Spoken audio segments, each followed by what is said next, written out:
What's up, everybody? My name is Vanessa and you are watching All About Vizslas. Today is part 2 in my separation anxiety series, and today I want to start off with confinement distress. This is very, very common with separation anxiety. This can be as a result of just being separated from the owner by a crate or some other type of barrier. It could be a gate, it could be a closed door. In some cases, like with mine, with Corbin, he absolutely did not like anything that separated, whether I was in the house or not. He absolutely did not like any type of barrier that separated us from one another. And so over time, he has learned to be okay with this. And I had to work with him a lot when he was little. It's not all the way out of him. Like, sometimes you just cannot get rid of separation anxiety 100%. It varies with each dog. I started associating things that he was scared of with positive reinforcement, things like high value treats, peanut butter. I was able to help him get rid of his fear of cages simply by just taking, a fingerful of peanut butter and smearing it on the back of the cage. And I would do this after I gave him his food. So he would know after I get my food, I get to go eat some peanut butter, and it just happens to be in this crate. That's how I was able to get him over his fear. But that did not happen until he was probably about 4, because he was such a handful when he was little, and it just took that long for me. But that may not be your case. Another thing I want to talk about is incomplete house training. Now, this can be confused with anxiety-related types of defecation or elimination. Typically, you'll see this kind of behavior about 30 minutes after you leave and they go to the bathroom in the house. Now, I do want to say, as a side note, it's really important that if over time, even when you're home, you see that your dog is just not holding it and you have potty trained them and you've potty trained them, this could be a medical problem. Sometimes what is mistaken for separation anxiety is not. And it could be anything from having a urinary tract infection, a weak sphincter. It could be because of hormone-related problems after spaying. It could be a sign of kidney disease. It could be a sign of Cushing's disease. I'm making sure I get all of them here so I don't miss them. It could be because of bladder stones, neuro problems, and abnormalities in the genitalia. So if you notice that your dog is eliminating in the house with you there and or when you're not there, take them to the vet, because you never know if it could be one of these medical reasons, and it could have nothing to do with being separated from you. But in the event that it is induced by separation, I really recommend that you go and you get a pet cam. You can get these on chewy.com. I'll try to find the link of where I got mine and put it in the description for you. I think I paid like $30 for it. Best $30 I think I've ever spent when it comes to even relieving my anxiety. You can sync it to your phone and you can actually talk through your phone and they can hear it. So I know that has been immensely helpful for me when I need to be gone for more than like a couple of hours. I can actually see what he is doing. And usually at this point, he's just laying on the couch. But when he was little, he was all over the place. I actually came home with him. He had chewed through the center of my couch. That's how anxious he was. And it wasn't an issue of him not getting exercise. I gave him plenty of exercise. He had a huge yard to run in. Number 2, incomplete house training. It can be confused with anxiety-related inappropriate elimination. And this can happen especially in a dog that you have just adopted from a shelter. They're super stressed. Their nervous system is all over the place. Or it could be a puppy.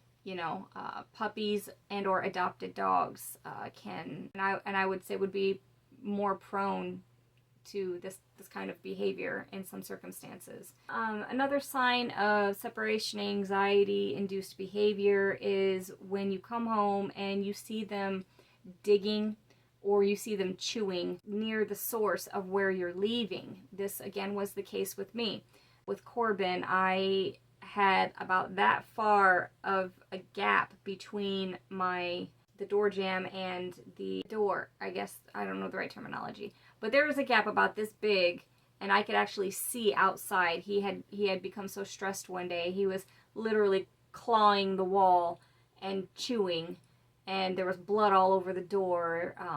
It was quite heartbreaking and expensive. So that's definitely a sign of separation anxiety. If your dog is doing that, I was very fortunate. I was very fortunate. I had a wonderful boss who was very compassionate with animals, and he actually let me bring him into the office because this was so out of control. I was living in an apartment, and for all of you guys who are living in apartments and you have dogs that have separation anxiety, that is incredibly stressful on you because you can get evicted for that.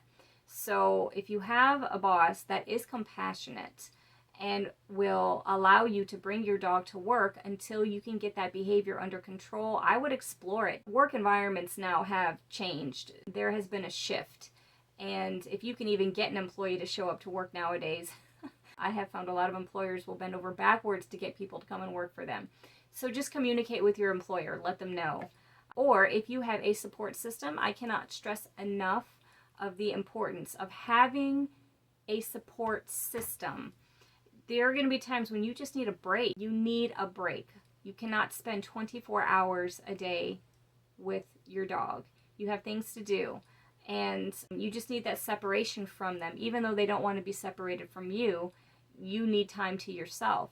So, develop a support system. If you have a friend that's willing to come and spend an hour or two while you go out and do whatever it is that you need to do, don't be shy about asking them. If you have a family member, the same thing. It can make travel incredibly difficult. Like, I don't travel. I think the last time I traveled was last September. I took a trip overseas, and I was able to leave my dog with a family member for about 8 days. But that's about the maximum that I was able to leave.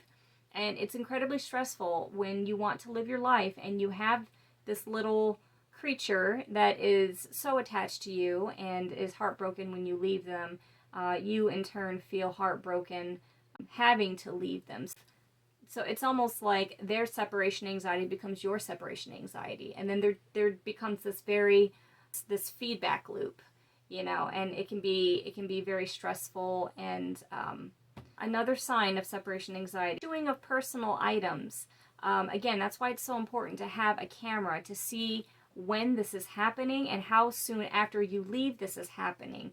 If you have a dog that does not touch anything when you're home, and he knows better and he knows the rules about chewing, but when you leave and you come back and you see he's chewed a nice brand new pair of shoes, that could be separation anxiety. Again, having the camera to be able to see how long after you leave when this happens is a wonderful thing. Get a camera. Some of them tend to get super clingy when it comes to environmental related things like thunderstorms or other types of atmospheric changes. Some people have really good luck with the thunder shirts. Some people don't. I did not. Corbin did not. He did not like the thunder shirt.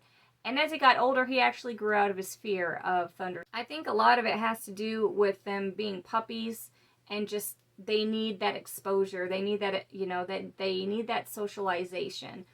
And since mine came from a background of, he was in the pilot dog program, and that program was ran out of one of the prisons out of the city I was living in at that time, I have a feeling he was not socialized very well, and I have a feeling he was not treated very well, because I've had many different dogs throughout my life that did not have any of these problems. So this was a crash course for me to learn, like, oh wow, this dog was not treated right, he wasn't socialized right. How can we fix this for both our sake?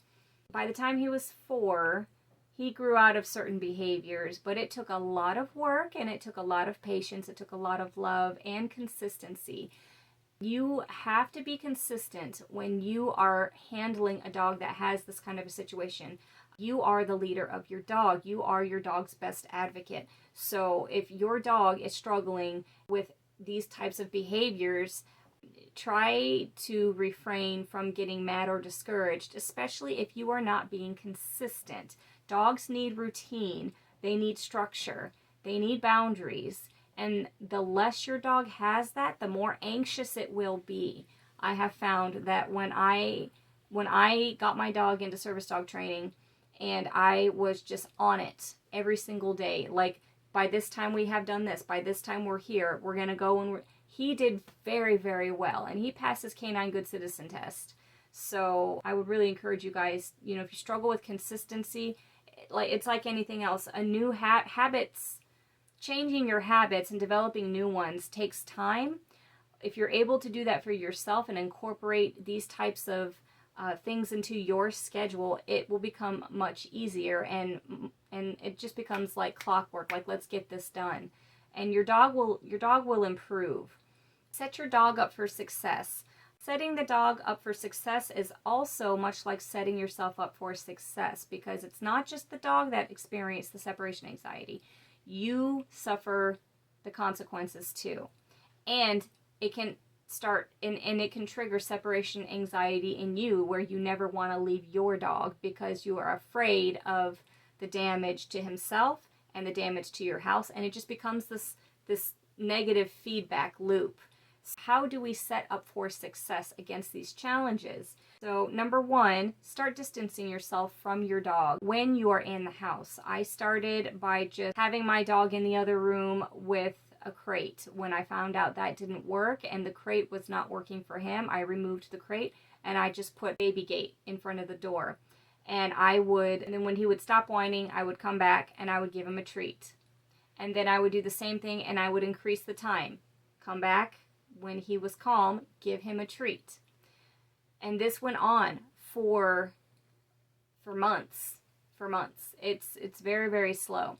When he is comfortable enough being in another room from you, then you kick it up a notch. And you go outside of your house and close your door. You let him have access to the house. Just stand on the opposite side of your door. Just act like you're leaving. And if you hear that type of anxious behavior, if it's not too destructive, let him cry for a little bit. And then when he stops, calmly walk into the door. Don't even acknowledge him. And when he followed you and he's calm, then you give him a treat. This is how I did this, and it worked. So that's the first thing that you can do, is to start putting barriers between you a little at a time. Remove yourself and come back and reward. You want to reassure him that, mommy or daddy, we are coming back. We have not left you. Number two, creating a safe haven for your dog. I thought the crate was going to be a safe haven for him when he was little. It was not. I had a very difficult time trying to figure this out. I would leave him in one room and I would put baby gates up. When he figured out how to jump those baby gates, I had to find a new plan. When I got the camera and I saw where he was going, he was just going up to the window. He wanted to see where I was. I was able to just take a nice little platform and put it up against the window. And when I filmed him when I was gone, most of the time, all he would do was just go up there and just lay down and just look out the window. This took time, okay? This was not immediate. This took time. I actually had to have a family member come and stay with me for a little while in order to accomplish these things, because he was so bad he could not be left alone. But I had to go to work. You have to go to work. We have commitments. We have obligations. If you have a family member that is able to do this for you, or a friend that is able and willing to do this for you, maybe you can exchange some kind of like, okay, if you do this for me, then if you need help doing this, then I will be able to help you. Try to trade some services here. Because if it weren't for my family member, I would not have been able to keep him, I don't think. So that safe haven for him ended up being by my window on his little bed, where he could just look out the window and he would wait for me until I came home. The safe haven for your dog might be different. It might be a crate. It might be your car. My dog Corbin, he absolutely loves my car. That was another little haven for him. He always knew that mommy was coming back to the car. So creating a safe haven. The third thing might have to be you get him on some type of medication. I know some vets recommend tramadol, and I did try this with him. It did help. I really struggled with making this decision, getting him on some type of medication. There were two drugs that I had a choice between, and I chose Clomicalm. I did use this for a short period of time on an as-needed basis, and it did help him. But I was more concerned with how can we correct this behavior problem through alternate means. And so that's when I really got into training. It was just not a question. It just needed to be done. And I needed to be consistent with doing it. I had to make exercise like the first and foremost thing that we would do during the day, and make sure that he would get his exercise. When I was eventually able to leave him for short periods of time, I would go to work, take a break, come home, check on him, take him outside, walk him around, give him some stimulation, and then go back. And I did this several times throughout the day because I had an amazing boss that was super understanding, and he allowed me to do this when I saw improvement with these separation techniques that I was using. Another thing that you guys might want to try are, they have pheromone plugins. Did not help in my case. I did have successful results when I would take like a piece of clothing that I had worn the previous day, and I would put it in the cage with him. Sometimes I would make him sleep off of the bed in the cage with a piece of clothing I had worn the day before, and it took about a week for him to stop crying, and then he was okay with that. So try taking a piece of clothing that you've worn from the day before and put it wherever it is that their safe space is, and see what kind of results that you have with that. And of course, when I did have him on the medications, I did take him in for regular checkups, and we did blood and urine analysis to make sure that everything was on point and where it was supposed to be. This is a very expensive process. You have destruction of your property, you have the vet bills, you have the medication, even sometimes you might even need to go see a counselor because you really don't know how to handle it. And all in all, I would have to say, the medical repercussions that I experienced with my dog Corbin was very, very expensive. He was so high anxiety that he actually gave himself an ulcer, gastritis. And one of the things that I did not know that prompted me to take him to the vet was when he would throw up in the morning time, he had these little coffee ground, it looks like coffee grounds, and there were a lot of them. He would vomit, and it would just be like this bright yellow vomit with all these coffee ground like looking things in them. And I took him to the vet, and she diagnosed him with gastritis and ulcer in his stomach. And so we had to completely change his. That's when I started having to take him to work with me. We needed to get that healed. All the medications that it required probably ran me a good $4,000 to $5,000 to get that situation under control. So it can be very expensive. You know, sometimes asking your employer if he could make some type of accommodation. You never know. You might be surprised. They might allow it. Just put a little cage, cover it with a blanket. That's what I did in my office, and he was okay until I was able to get him farther along in the process. And then tracking your progress with like videotapes and journals. Start logging down the behaviors, and over time, you know, you'll be able to go back and look and see, okay, he was here, and then now it's 6 months later, and now he's here. So yes, there is progress. That's also super important as well. Another thing that I did was I would use like dispensing toys. I would pick one room in the house, and that would be his relax room when I was home with him. We would play, he would get belly rubs, he would get snuggle time and cuddle time in this one particular room. And I noticed that the more I played with him with food dispensing toys like the Kong toys, I know they have other types of puzzle toys that dispense food when you leave it. I noticed that the more I worked with him in this room, doing different types of commands. Sometimes it would be several times a day for like very short little durations, several times a day when I was like on the weekends. I noticed that helped him. I noticed that he was like, this was the room where he was the calmest. So try that. When you are home with your dog, just try to see what kind, like which room in your house he's laying down and he's calm in.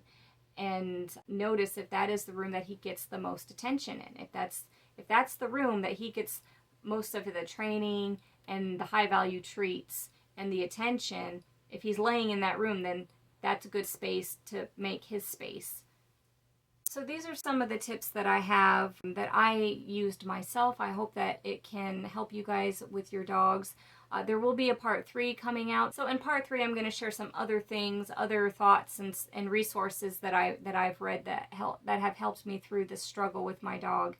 And I will share those with you in the description link below. So thank you so much. If you like the content I'm creating, I would really appreciate if you click that subscribe button, and don't forget to like the video and click your notifications bell to let you know whenever I upload new content.